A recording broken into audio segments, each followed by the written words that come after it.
right, guys, welcome back for another episode of 5 Minute EMS Review. We have wrapped up our discussion of the secondary assessment for different types of trauma in medical patients. So today we wanted to talk a little bit about the sample history. That's something that we have alluded to in each of those different segments that we did about the secondary assessment. And basically, the sample is an acronym that we use to help us in learning about the patient's past medical history, as well as some components of the signs and symptoms that they are presenting at the current moment. So let's look at the different components of the sample today. First, we're going to start with the S, which stands for signs and symptoms. And basically, the main thing that I wanted to point out here is to remember the difference between a sign and a symptom.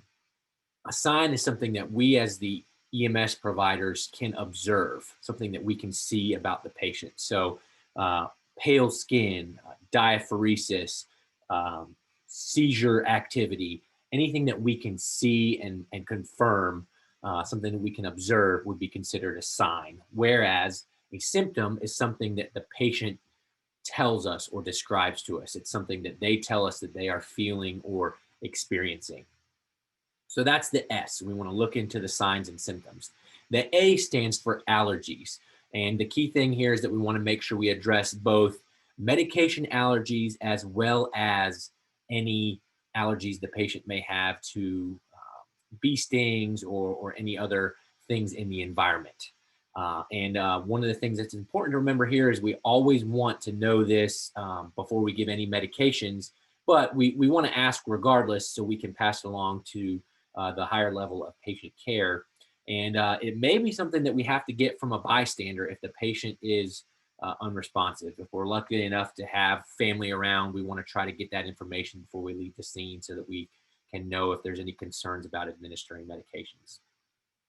So speaking of medications, that is the M for medications. We want to make sure that we address any medications that the patient is taking. So learn from them what they're taking to make sure that we're not going to give anything that's going to interact negatively with something they're already on, and also to make sure that we have an idea of what their past medical history is. A lot of times patients won't think to tell you certain components of their history, but when you learn that they're on certain medications, it can clue you in that they have certain issues, and then you can confirm that with them.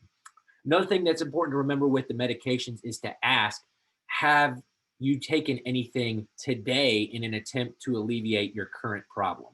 If it's a chest pain call, did you already take aspirin before we got to you? Or do you have nitroglycerin that you've already taken, so that we don't double up on the patient's medications? The P is for past medical history. So you want to ask the patient, what types of past medical history do you have? You want to leave that open-ended as much as possible, but some patients need a little help, a little bit of guiding, where you might have to prompt them, hey, do you have this? Do you have this? If they're not very forthcoming with the information that they give you. L is for last oral intake. A lot of times we don't think a whole lot about this, but it can be important in the situation of diabetics, knowing when they last had a meal. It can be important to help us understand hydration status.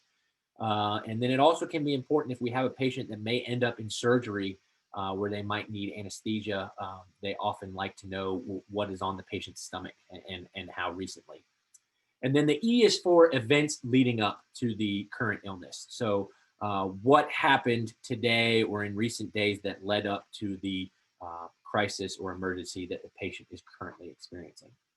And that does it for our sample. So that's something that in each of our secondary assessments that we perform, we want to use that memory aid to help us gather as much information as possible and to guide our assessment and interventions for the patient. I hope that was helpful. Tune in next time when we talk about the OPQRST memory aid for the history of present illness. And as always, we would love it if you would share this channel with any of your friends or colleagues who are looking for a resource to help them in their progression in the field of EMS. Thanks for tuning in. We'll see you next time.